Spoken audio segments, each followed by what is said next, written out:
Como decía, la ley, señor director, del ISR vigente hasta el año 2013 permitía la deducción de las cuotas pagadas por los patrones del IMSS, incluso las cuotas a cargo de los trabajadores. Este tratamiento, señalaba la Secretaría de Hacienda, rompía el principio de simetría fiscal y erosionaba la base del ISR. Por lo que, para restablecer la simetría fiscal en el ISR, se estableció en el artículo 26 de la ley del ISR en vigor que las cuotas de seguridad social del trabajador pagadas por el patrón no serían deducibles. Muy bien, pero se mantiene la disposición por la cual continuarán siendo deducibles las cuotas a cargo de los patrones pagadas por el IMSS. En el informe 2013-2014 se reporta que la tasa efectiva total de aportación sobre el salario base de cotización de los trabajadores es del 2.225%, del gobierno federal del 5.405% y de los patrones la más alta, de 16.751%. Director, descontando la deducibilidad permitida a los patrones conforme al artículo 26 del ISR, ¿cuál es la verdadera tasa, la tasa neta de aportación que corresponde a los patrones? ¿Conoce usted el monto anual de recursos devueltos por la hacienda pública a los patrones por concepto de deducibilidad de cuotas pagadas al IMSS?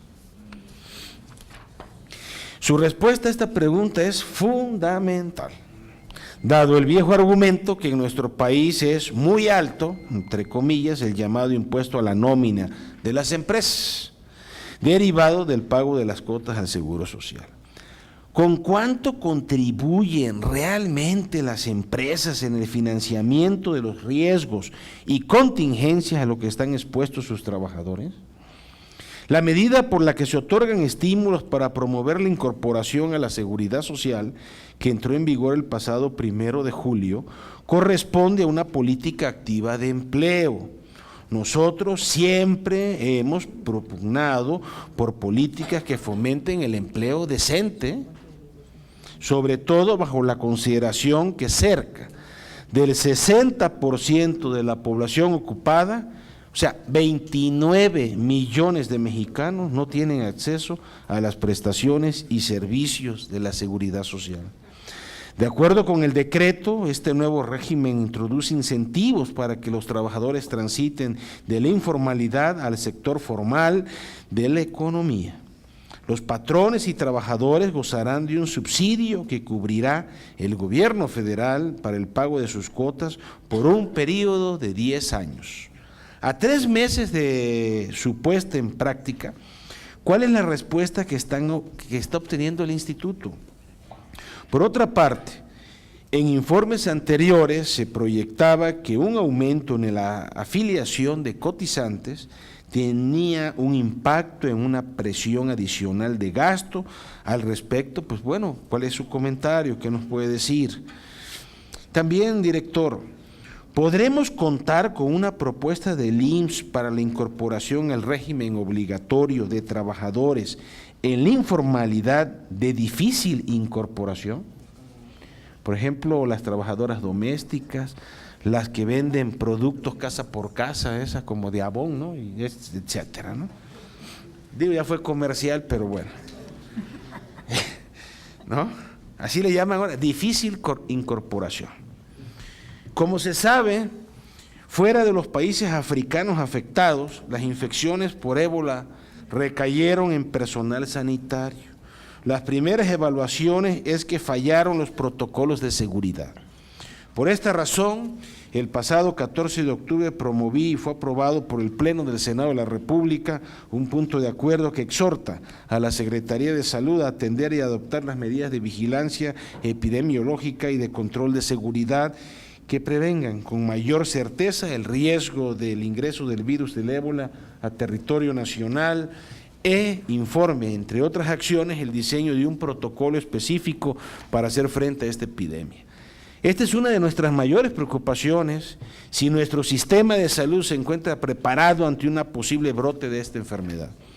Estamos al tanto de que el Instituto Mexicano del Seguro Social inició en días pasados una serie de acciones para prepararse ante la posibilidad de que surjan casos de ébola entre sus derechohabientes. Nos puede informar el día de hoy los avances del proceso de compra de insumos básicos, camas portátiles, uniformes especiales. O sea, ¿cómo le van a hacer, cómo van a habilitar de los hospitales regionales o el Centro Médico Nacional, la raza, que tengo entendido fueron designados para la atención de pacientes con esta enfermedad, en su caso, ¿verdad?